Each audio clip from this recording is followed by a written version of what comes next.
Hello दोस्तों, स्वागत है आपका बुद्ध ज्ञान स्टोरी में। मन का खेल, जो समझ गया वो बदल गया। एक समय की बात है, बंगाल की खाड़ी के किनारे एक छोटे से शांत गांव में भैरव नाम का एक युवा लड़का रहता था। भैरव अपने क्रोधी स्वभाव और चंचल मन के कारण गांव भर में प्रसिद्ध था। उसका मन हर समय विचारों से भरा रहता था। इस तूफान ने उसके मन को एकदम बेचैन कर दिया है। उसके जीवन से शांति मानो गायब हो गई थी और वह हमेशा अपने ख्यालों में खोया रहता था और तनावपूर्ण जीवन जी रहा था। उनके अशांत मन और क्रोध के कारण उनके अपने परिवार के सदस्यों और गांव वालों से भी संबंध अच्छे नहीं थे, जिससे वह और भी अधिक अकेला और अपमानित महसूस करने लगा। वह और भी अधिक मानसिक तनाव की स्थिति में चला जाता है। एक समय की बात है, भैरव अपने गांव की गलियों में घूम रहा था। तभी उनकी मुलाकात एक महात्मा बुद्ध से हुई, जो एक पेड़ की छाया के नीचे ध्यान में बैठे थे। महात्मा बुद्ध के चेहरे से निर्मल शांति की आभा झलक रही थी। इस असीम शांति में भैरव महात्मा बुद्ध की ओर आकर्षित हुए। जब भारत महात्मा बुद्ध के करीब आया तो उसे अपने आसपास का एक सकारात्मक ऊर्जा का एहसास हुआ। भैरव का एहसास हुआ कि इस असीम शांति और सकारात्मक ऊर्जा का स्रोत कहीं न कहीं महात्मा बुद्ध के भीतर ही था। इसलिए वह वहीं बैठकर उसकी आंखें खोलने का इंतज़ार करने लगा। थोड़ी देर बाद जब महात्मा बुद्ध की आंख खुली तो उसके एक युवा लड़के को अपने सामने बैठा पाया, जो बहुत तनावग्रस्त और नकारात्मक भावना से भरा हुआ लग रहा था। भारत में महात्मा बुद्ध की ओर हसरत भरी निगाहों से देखा और बहुत विनम्रता से कहा, गुरु, मेरा मन बहुत अशांत है और मेरे मन के विचार मुझे खाए जा रहे हैं। मुझे एक पल के लिए भी शांति महसूस नहीं होती। क्या आप मुझे सिखा सकते हैं कि अपने अशांत मन को कैसे शांत करूं? महात्मा बुद्ध ने भैरव की पीड़ा को समझते हुए करुण दृष्टि से देखा और कहा, मेरे प्यारे बच्चे, मैं तुम्हें एक कहानी सुनाना चाहता हूँ। इस कहानी में मानसिक शांति और खुशी के रहस्य छिपे हैं। क्या आप कहानी सुनना चाहोगे? भैरव ने सिर हिलाया और पूरी कहानी एकाग्रता से सुनने की तैयारी हो गई। आपके अंदर जिज्ञासा चरम पर थी। आपके अंदर जिज्ञासा और बहुत थी। एक समय पहले की बात है, एक नगर में शक्ति नाम का एक आदमी रहता था। शक्ति बेहद महत्वाकांक्षी व्यक्ति थे और उन्हें हर काम में लोगों से डेट की ज़रूरत पड़ती थी। यदि उसे किसी से असफलता और बुराई सुनने को मिलती है तो वह गहरी चिंता और तनाव में चला जाता है। उनका मानना था कि असफलता और भौतिक शक्तियाँ वांछित खुशी देंगी, लेकिन वह जितना असफलता और प्रशंसा के पीछे भागता था, उतना ही मानसिक तनाव में डूबता जाता था। लेकिन अचानक शक्ति का सामना उस समय के मशहूर महात्मा बुद्ध से हो गया, जिसका नाम महाकौशल था। महाकौशल अपने शिष्यों को ध्यान की शिक्षा देते थे और वह स्वयं एक बहुत ही ध्यानमग्न और प्रबुद्ध व्यक्ति थे।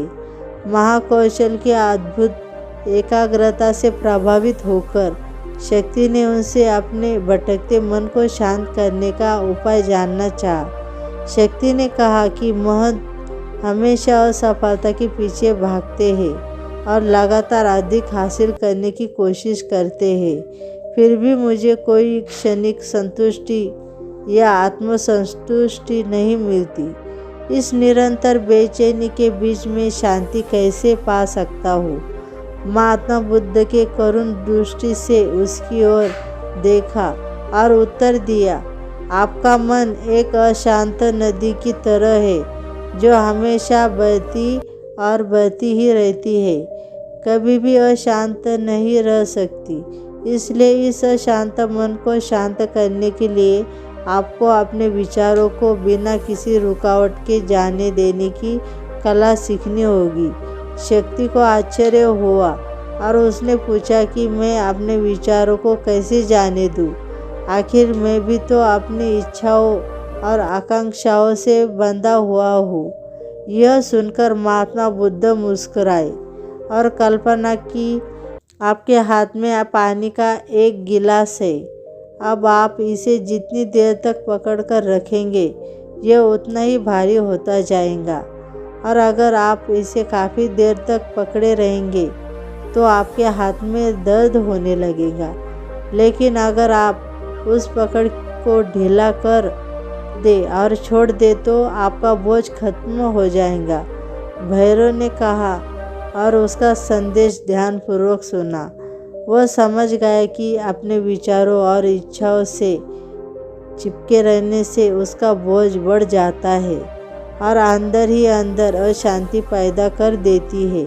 अब भैरव को कथा का अंत सुनने की उत्सुकता थी, प्रतीक्षा थी।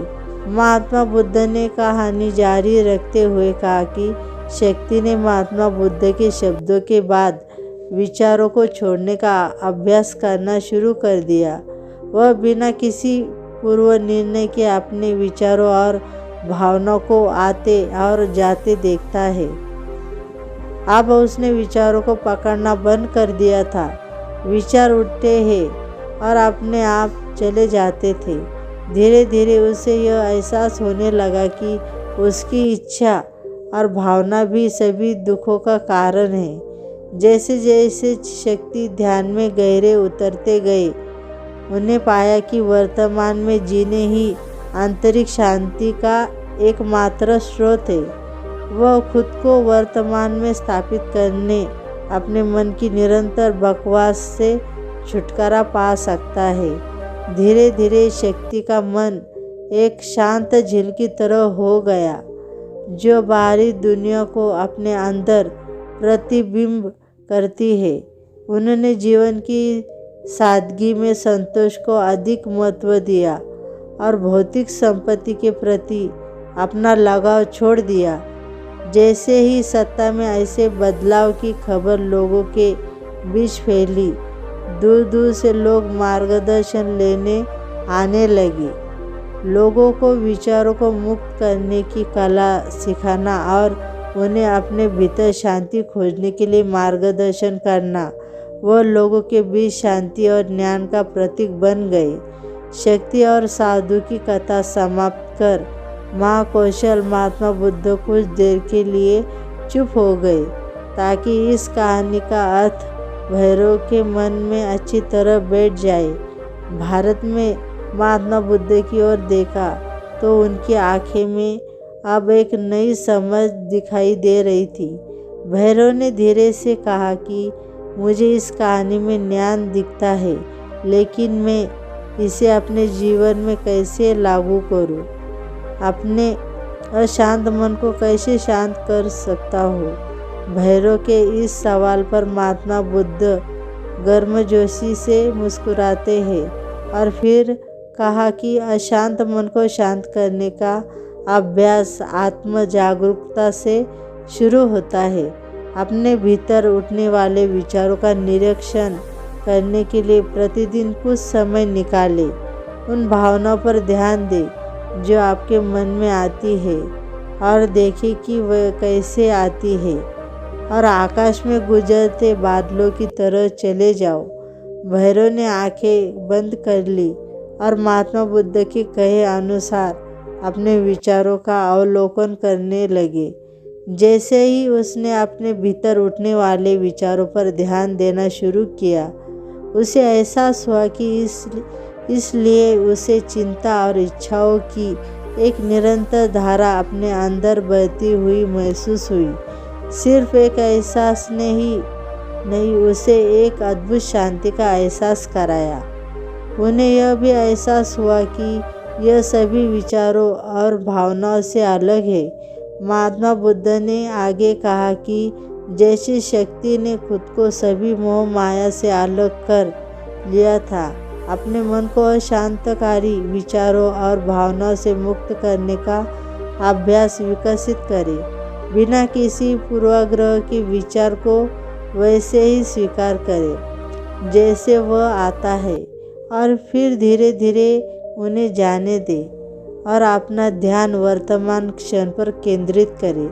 लेकिन भैरव ने टोकते हुए कहा कि क्या होगा अगर विचार और भावनाएं इतनी मजबूत हो कि वे बनी ही रहे और दिमाग से निकलने से इनकार कर दे। महात्मा बुद्ध ने भैरव की बात पर सहमति जताते हुए सिर हिलाया और कहा, ऐसे कई मौके आएंगे जब आपके मन में सवालों का बवंडर चल रहा होगा, जब आपका दिमाग आपकी बात नहीं सुनेंगे। तो ऐसे में आपको अपनी सांसों की ताकत पर विश्वास करना होगा। एक बार फिर भिक्षु ने भैरव से कहा, अपनी आंखें बंद करो और अपनी सांसों पर ध्यान केंद्रित करने के लिए अपने पेट को ऊपर उठाते हुए और मंथा हुआ महसूस करो। महात्मा बुद्ध ने बताया कि जब भी आपका मन अशांत हो, तुरंत अपनी सांसों पर लौट आए। सांस की वाद्य गति आपको तुरंत वर्तमान के चरणों में वापस खींच लेंगी और आपको शांति का अनुभव कराता है। एक महात्मा बुद्ध के निर्देशानुसार आने और जाने वाली सांसों पर ध्यान केंद्रित करने का प्रयास किया। इस छोटे से व्यायाम से उन्हें मानसिक शांति का अनुभव हुआ। उसे याद कि उसकी सांसें हमेशा उसके साथ थी, जो वर्तमान क्षण की याद दिलाती है। आपको ये वीडियो अच्छी लगी तो वीडियो को लाइक कीजिए और चैनल को सब्सक्राइब कीजिए। नमो बुद्धाय। धन्यवाद।